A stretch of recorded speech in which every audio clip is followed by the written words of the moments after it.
Hello and welcome to another episode of the FemiNinja Project, and thank you so much for tuning in. And as always, I have a very special guest with me today, and he is not only special, he is fascinating. And we've already had a little bit of a connection here. His name is Yogi Aaron, and he is the creator of the revolutionary form of yoga, incorporating applied yoga anatomy and muscle activation. He is the host of the yoga podcast, Stop Stretching, author of the book titled Autobiography of a Naked Yogi, as well as the upcoming book, Stop Stretching, Eliminate Pain, Transform Your Life, Fulfill Your Purpose. He is also the co-owner of Blue Osa Yoga Retreat in Costa Rica, and he is on a mission to help you tap into your greatest self. Do I call you Yogi Aaron or just Aaron? Just Aaron is completely fine. Okay, well, Aaron, welcome to the show. I'm so excited to have you. Thank you. Thank you so much for having me here. I was very excited when I saw that you responded to me and we could have this kind of collaboration. Well, I love what you do. I love your story. I love the fact that you are incorporating the applied anatomy with muscle activation technique, which, two things that I'm very familiar with, but putting them together is like exponential, wow, and impact and effect. So I would like for you to start talking about that, how you got into yoga, because I think that backstory is really interesting and very important, and how you transitioned into what you are doing now. So that's a very loaded question. As I said before we went live, that if I talk too much, just cut me off and interject your questions because I'll just keep talking sometimes. But I got into yoga. I think a lot of people get into yoga because they want to stretch and become more flexible. And a lot of people equate flexibility to health and to being young. When you see people that are flexible, those are kind of the two thoughts in a lot of our heads. And at 18, I started to feel stiff. I didn't understand what that stiffness was really about. Now I do, but it's taken me a long time to get there. But as soon as I started stretching, quote unquote, and I'm trying to actually just differentiate between stretching and yoga. I think that those stretching and yoga has hijacked the terminology of yoga. So as I was stretching and doing these quote unquote yoga practices, and the practice I really got into at the time was Ashtanga yoga and power yoga. So it's very dynamic. It's a lot of movement. It's a lot of forcing muscles to open up, especially the hips. And I started to injure myself. Silly me. Took another 25 years to understand that it was actually the stretching that was damaging me. In the yoga world, our lane is very narrow. And unfortunately, I think to the detriment of people taking yoga classes, yoga teachers know absolutely nothing about anatomy. And I was definitely one of those people. I thought I knew something about anatomy, but I didn't really know anything. If you ask most yoga teachers, you hear yoga teachers talk about opening the hips, for example. But if you turned around and asked them, okay, can you name 3 muscles that attach to the hips? They wouldn't be able to tell you. And if they could by chance, they would not be able to tell you what those muscle function is. And I don't say that, by the way, in a judgmental way. I'm not trying to be an asshole. Oh my God, I hope I could say that. Sorry. But I'm not trying to be like that kind of person. It's just more of a factual statement than a judgmental one. Where I come in, though, is I'm trying to start creating more conversations, around this. Because at the end, about 5 years ago, I ended up in a surgeon's office who said to me, you're going to need a spinal fusion, probably. And you can't not imagine, I've talked to a lot of yoga teachers, especially recently, who have had to deal with injuries. And for us, for someone who's so particular about alignment, care of my body, trying to do everything I think I should be doing to take care of myself, what a blow to your ego to end up oh, you're going to need spinal fusion. And that was a huge light bulb moment because it made me realize yeah, maybe what I'm doing isn't working, and I need to kind of flip the script on it. Hmm. And that, sorry, go ahead. Let me just interrupt for a minute. How old were you when that happened, and how long ago?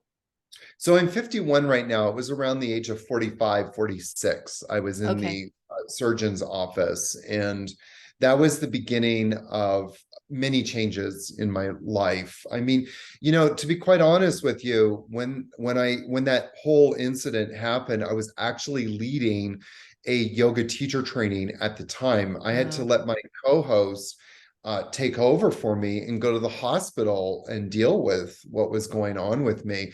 Now, I didn't get obviously the spinal fusion at that moment, but that's, what they did was because there was such an intense inflammatory process. I mean, on a scale of 1 to 10 in pain, I was a 9.5. I almost couldn't walk. I remember when I went to the hospital, getting out of my car and literally like taking, turtle steps hmm. to walk into the hospital because I just didn't have any mobility because I was in so much pain. Hmm. And yeah, so that was like five years ago, more or less. Wow. Well, good for you. You certainly turned that ship around. So was the pain localized in your spine, in your back, or was it like down your legs? Was it diffuse? What was the pain like? So the pain was very much in my lower back, but it went down my right leg. um, Mm. in an excruciating way. I mean, I could Hmm. barely move my right leg. And Hmm. biomechanically, what happened is that there was a disc herniation, and it just started Mm. pressing on a pain receptor.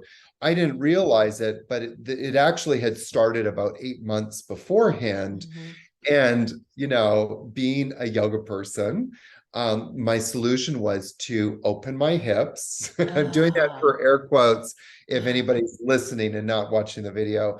And stretching out my hip flexors, stretching out Hmm. my glutes, stretching out all of these muscles, which was the exact opposite of what I should be doing. The other thing I was doing was a lot of forward folds, Oh. which was already a disc herniation. So I was actually, pressing it into the pain receptors, which was increasing the inflammatory response. So by the time I ended up in the hospital, the inflammatory response was so intense because I just kept, Right. exacerbating it.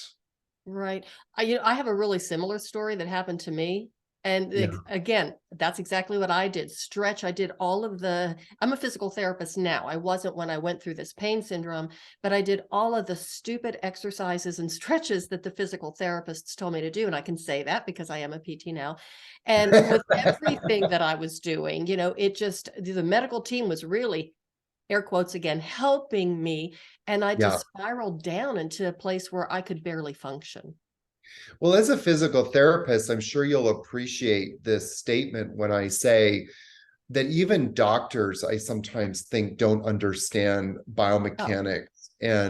and functional or muscle function.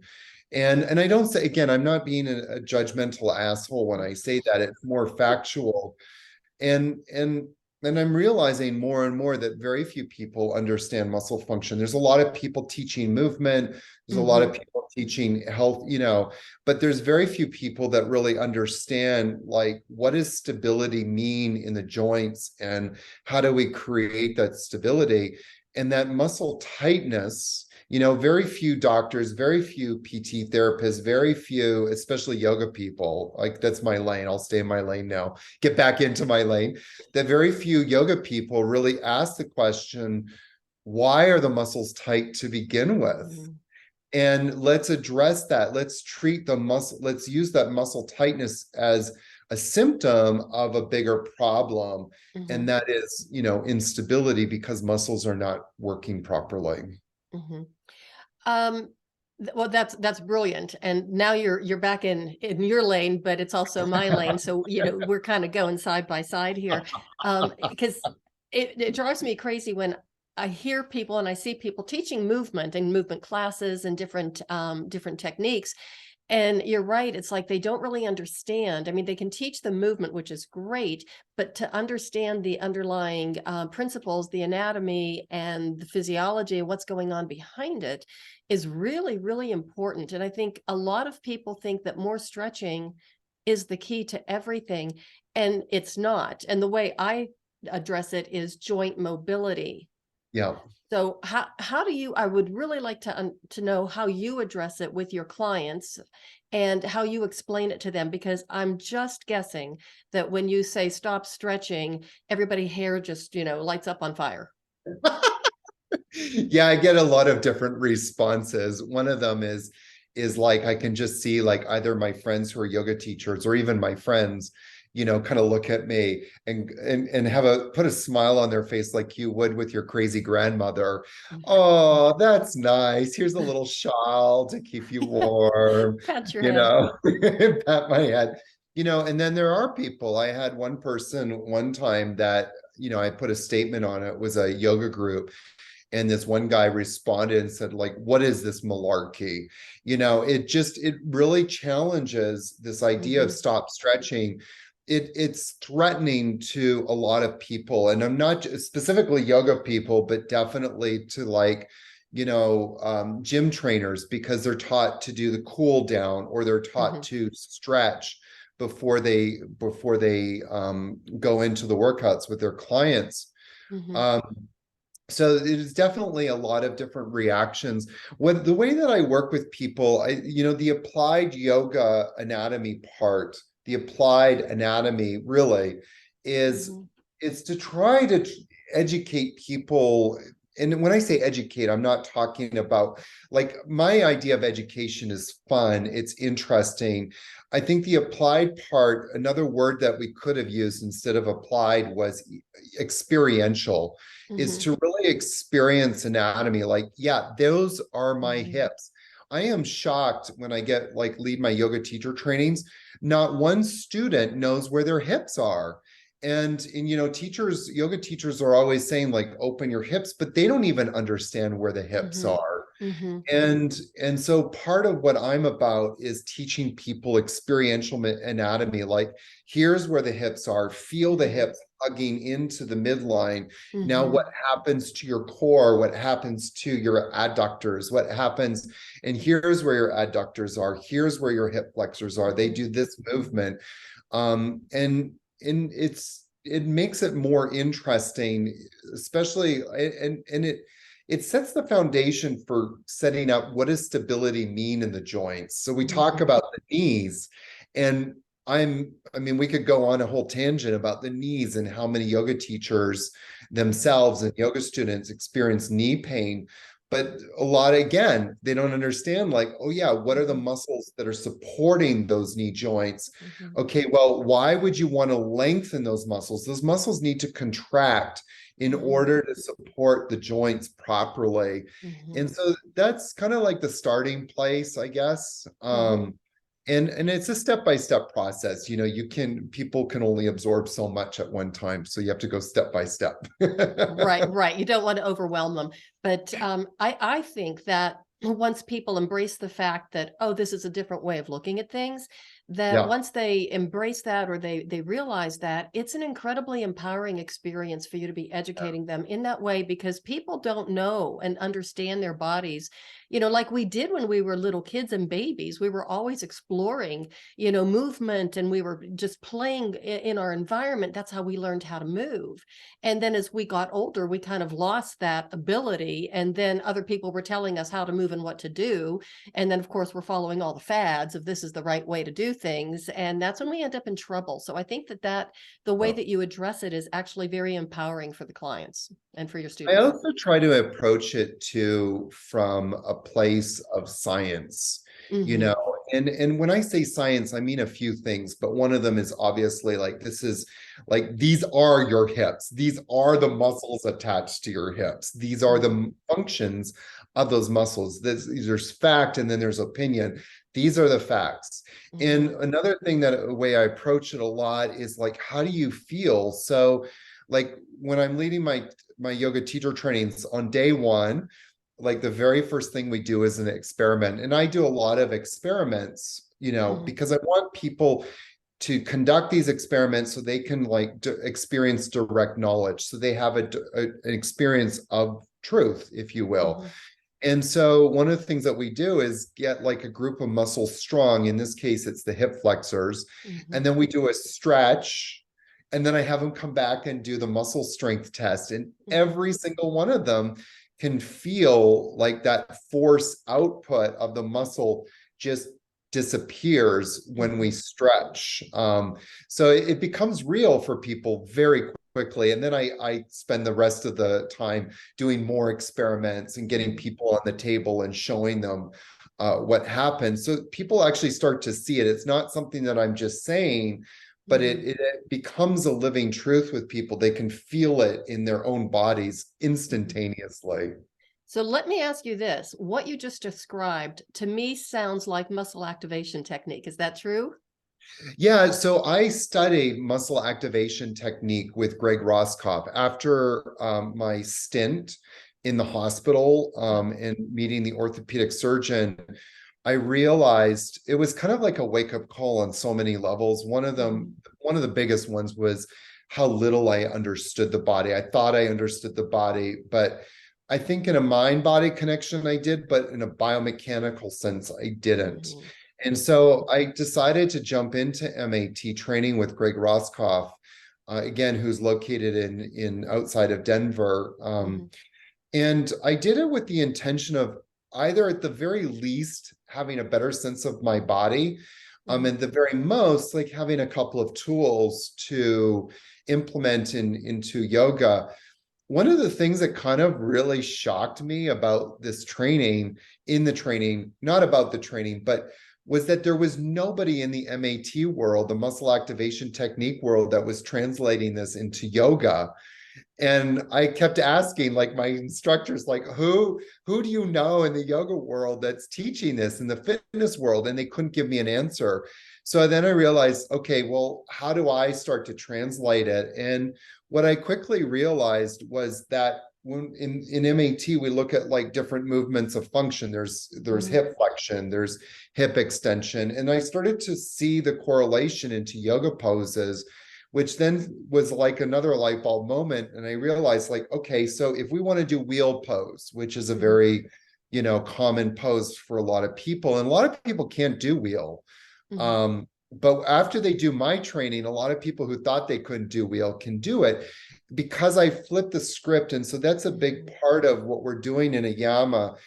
If you go into a yoga class and their teacher's preparing for wheel pose, what they'll do is stretch the pecs. They'll open the chest. They'll stretch all the abdominal muscles. They'll stretch the thighs and the hip flexors to quote unquote create more space for opening into wheel. But that's the exact opposite of what you should be doing. What you should be doing is getting the back muscles activated. And we know that if we get those agonist muscles in the back, the trapezius and the erector muscles, if we get those working and contracting properly, the opposite muscle, the antagonist, which is the chest, and the abdominals, start to release. And they release because they feel safe to release. There's stability in the body. So they're going to start letting go. The same thing with the quads. The quads will start to release once we get the hip the hip extensors, the glutes and the hamstrings contracting, shortening properly. So that was the aha. That's how I started to translate the MAT. And when I learned an MAT into yoga, it's like we're no longer focused on stretching, but we're focused on activating the muscles that are supporting us in these yoga poses. I always explain to my clients and my students that sometimes when you stretch a tight muscle, and I start there, when you stretch a tight muscle, and after you stretch, it feels tighter. Have you ever had that experience? And every hand goes up in the room, And I explain it from the point of joint function and like the stretch receptors that are in the soft tissue surrounding the joints. And again, you see that, that light bulb moment go off in their heads. And like you said, it is so amazing how many people don't really understand their hip joints and the function of the hip joints. And we typically in our society use them as a hinge, front and Yes. back, without that beautiful, wonderful circumduction that they've got available to it. And a lot of these people have never heard that concept and they don't realize it. And the funny thing is, a lot of them are dancers. Yes. And it's like, well, this explains a few things of why you're having pain. Yes, absolutely. Well, and the other thing too, again, is like so one of the questions, as I mentioned earlier, that people don't ask enough is why are these muscles tight to begin with? And Mm-hmm. so from a biomechanical or neuromuscular perspective, according in the MAT philosophy, which I carry over to AYAMA philosophy, is that we have muscle tightness because their body is sensing instability.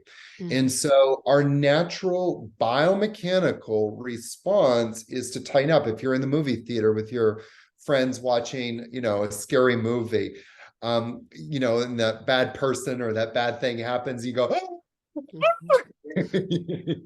I'm, by the way, a big screamer in scary movies, that we tighten up.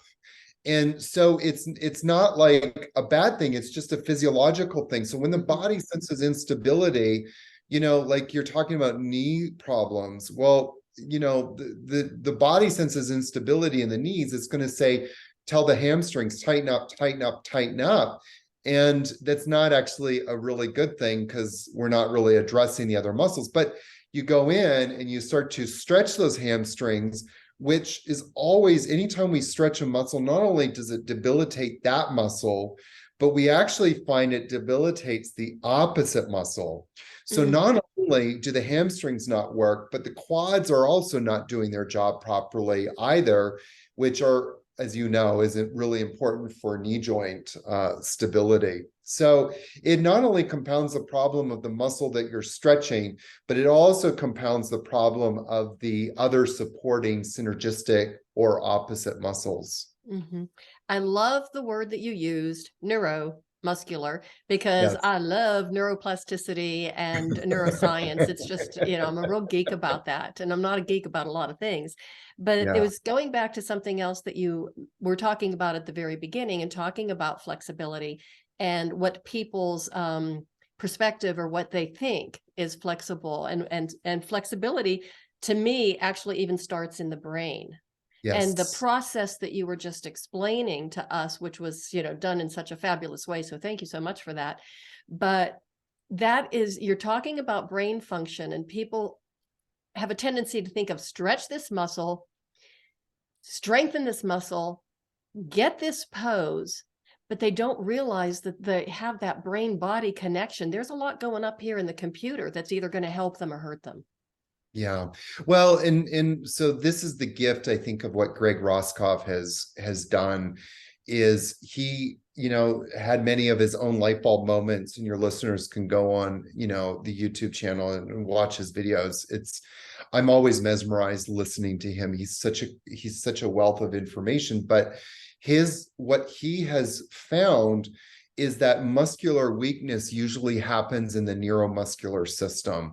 A lot of people can bench, for example, you can get Stiff Biff come in and he can bench, 150, 200 pounds, no problem.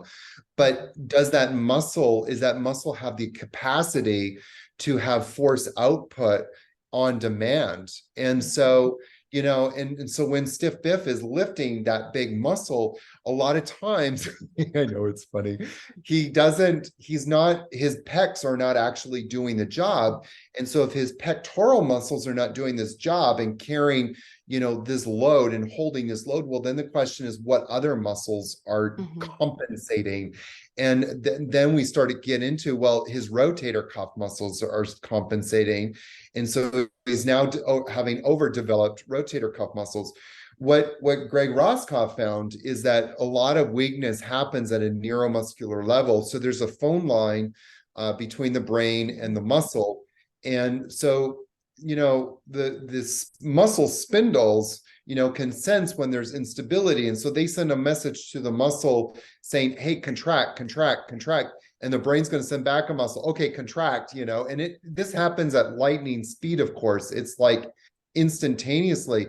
But when that neuromuscular connection has been disintegrated due to stress, trauma, and overuse, then that messaging system becomes impaired, and then we start having compensation. So when we're talking about muscle activation for your listeners, it's not a matter of like how much can you lift, how many reps can you do. When we're talking about muscle activation, what we're doing is we're reminding the brain there's a muscle there.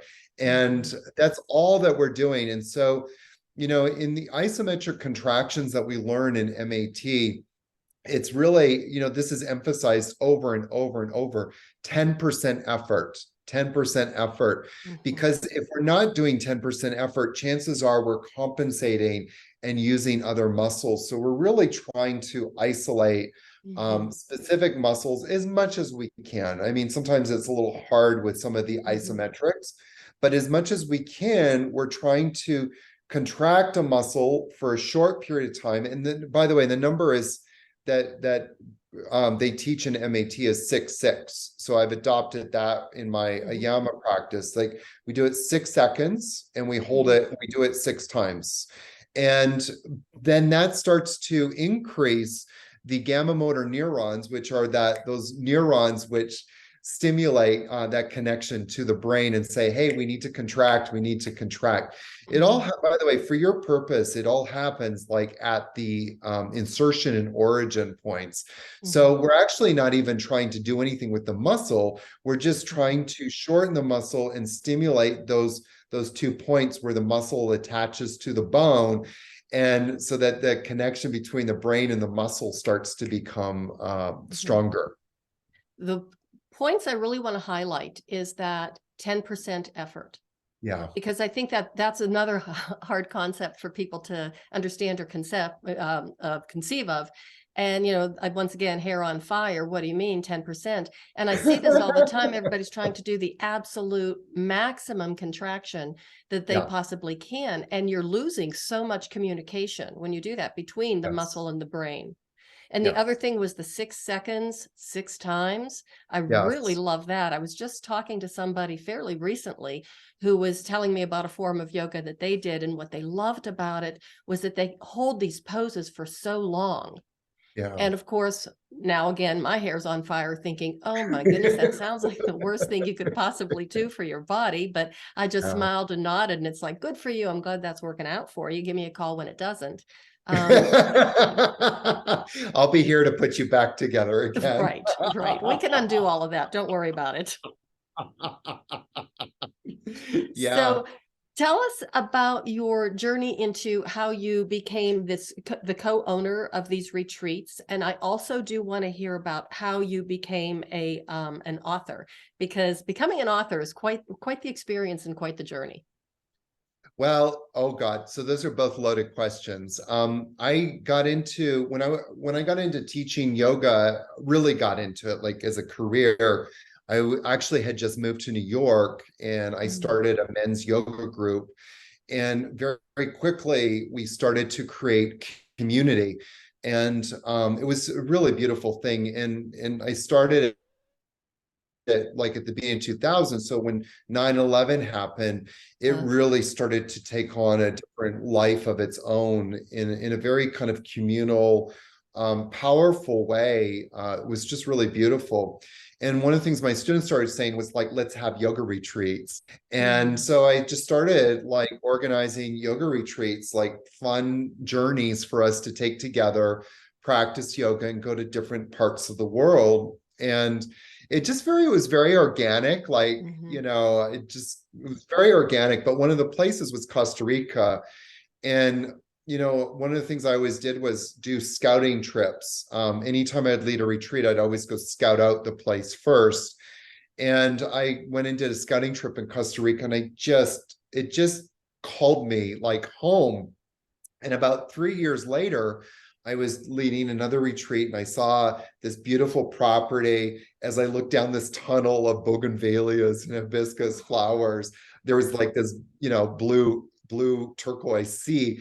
And I was just like, that's where I need to live. And so that's kind of like how I found this property. And it's next year in 2023, we're going to be entering our 14th year of Wow. business. And it's been quite a journey, to say the least. I got into writing my book. My first book was Autobiography of a Naked Yogi. And I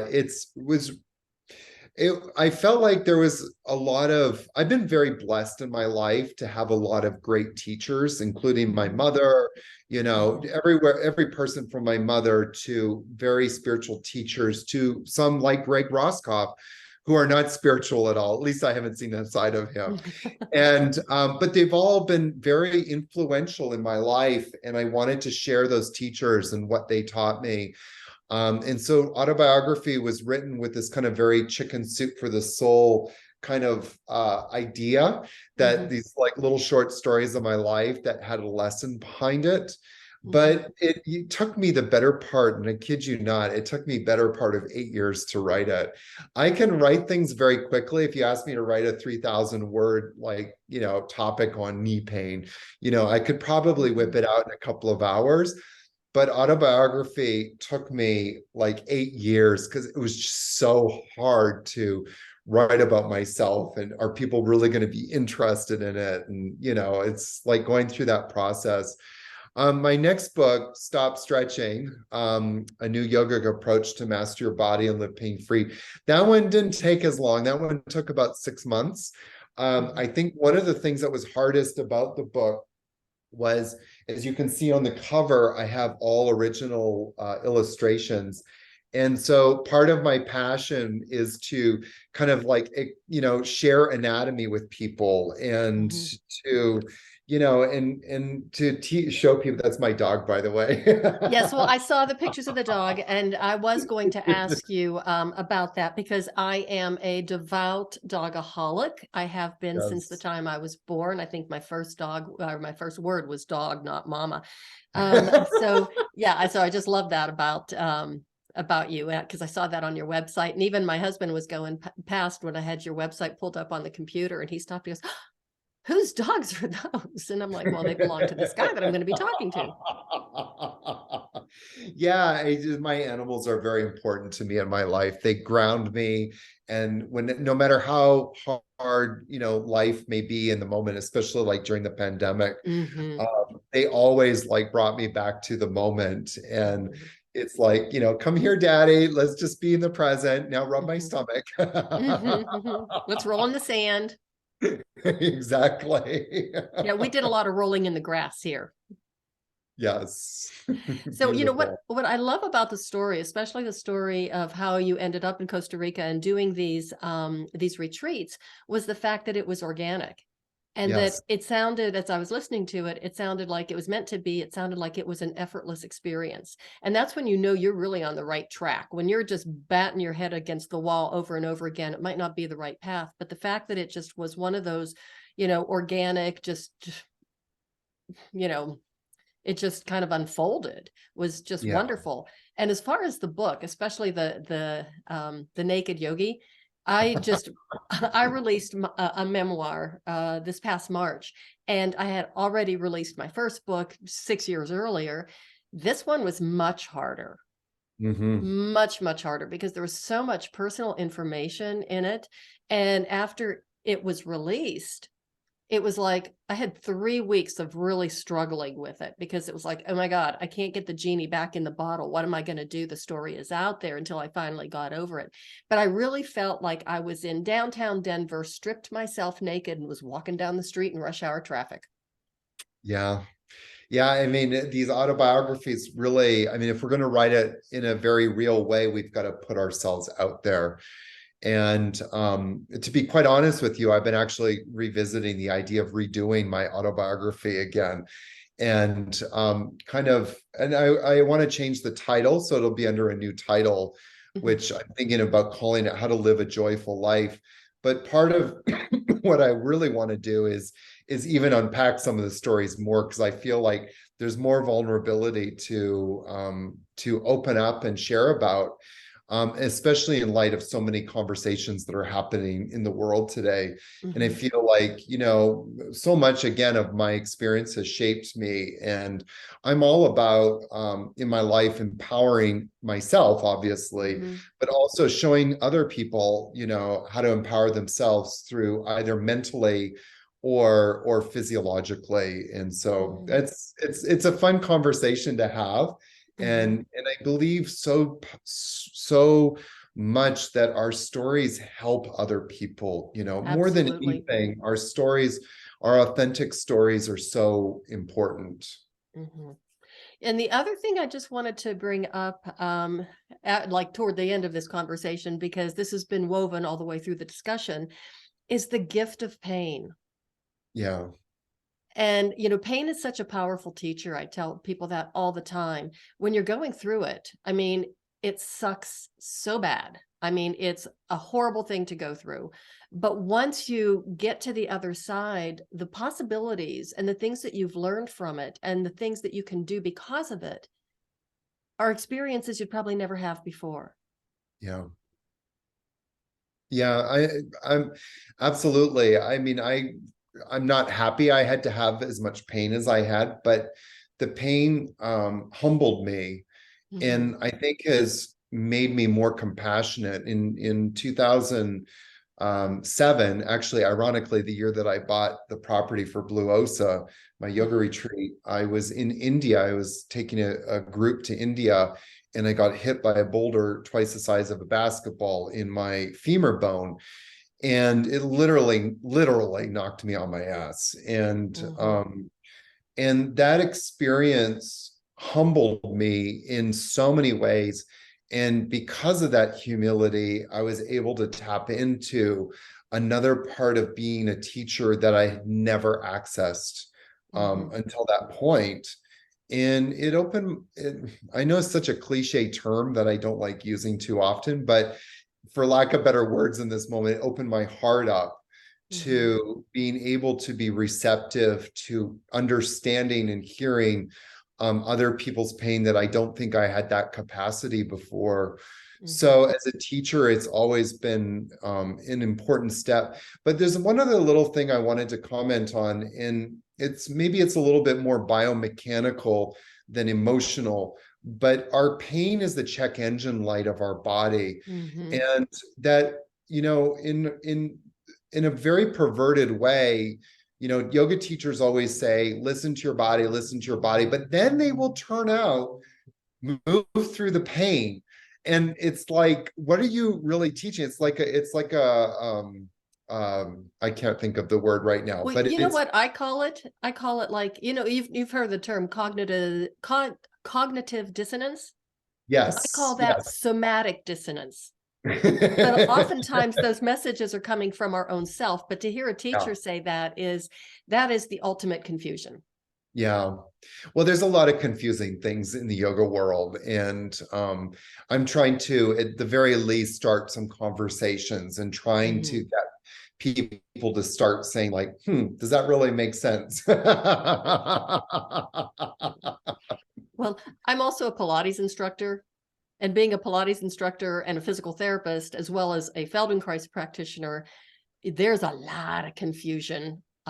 confusion in all three areas. You put the three together, and it's just like it's amazing that we can get anything done. Yeah. Well, yeah, and you know, my lane in Pilates is very narrow. So I'm going to be Mhm. careful what I say, but from what I've gleaned from a lot of Pilates people, I think that Joseph Pilates, right, Mhm. was really on to something. And I think that, you know, that kind of slow movement and isolating as much as possible is really great. I think where Pilates instructors kind of go awry is in this sort of like fast movement Yep. and kind of like Yep. pounding the pavement, but that's not ultimately going to reactivate muscles. And so Right. the foundation of Pilates is so good. But it's like when we start to add our own, I call it weekend warrior attitude to these kind of healing modalities, and those two kind of paradigms don't really mesh well No, together. they don't. There are often times when I would be in like, workshops or whatever, and Yeah. I would just say to myself, Joseph Pilates must be rolling in his grave, because this is not the way he did things. I mean, I've studied it before I even became a Pilates instructor and a physical therapist. I was studying it since 1983 and really getting into it, and, bought the very few books that were out there. And one that was just, two of his students had written. And the way they describe it, you're right. It's the slow, controlled, and all of those principles. And then I'd go to a Pilates studio and see all of these reformers going back and forth, and people slamming themselves on the equipment. And it's like, oh my God, somebody stop this.